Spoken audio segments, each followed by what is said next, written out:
എല്ലാ കൂട്ടുകാർക്കും ഏറ്റവും പുതിയ വീഡിയോയിലേക്ക് സ്വാഗതം. അവധി പ്രഖ്യാപിച്ചു എന്ന ഏറ്റവും പുതിയ വാർത്തയാണ് ഇപ്പോൾ പുറത്തു വരുന്നത്. വീഡിയോയിലേക്ക് പോകുന്നതിന് മുൻപ് ഇതുപോലെ എല്ലാ വിദ്യാഭ്യാസ വാർത്തകൾ തത്സമയം ലഭിക്കുവാൻ ഇപ്പോൾ തന്നെ ചാനൽ സബ്സ്ക്രൈബ് ചെയ്തു വയ്ക്കുക. അപ്പോൾ നമുക്ക് നേരെ വീഡിയോയിലേക്ക് പോകാം. സംസ്ഥാനത്ത് അവധിയുമായി ബന്ധപ്പെട്ട് വളരെ പ്രധാനപ്പെട്ട വാർത്തയാണ് ഇപ്പോൾ പുറത്തു വന്നിട്ടുള്ളത്.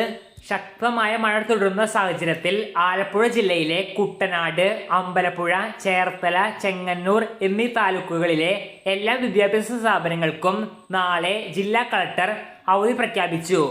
ഇന്ന് 3 ജില്ലകൾക്കാണ് കേന്ദ്ര കാലാവസ്ഥാ വകുപ്പ് ഓറഞ്ച് അലേർട്ട് പ്രഖ്യാപിച്ചിട്ടുള്ളത്. വരുന്ന മണിക്കൂറിൽ തന്നെ ഈ ജില്ലകളിലും അവധി പ്രഖ്യാപനങ്ങൾ ഉണ്ടാകാൻ സാധ്യതയുണ്ട്. ഉണ്ടാവുകയാണെങ്കിൽ തത്സമയം ലഭിക്കുവാൻ ഇപ്പോൾ തന്നെ ചാനൽ സബ്സ്ക്രൈബ് ചെയ്തു വയ്ക്കുക. നന്ദി.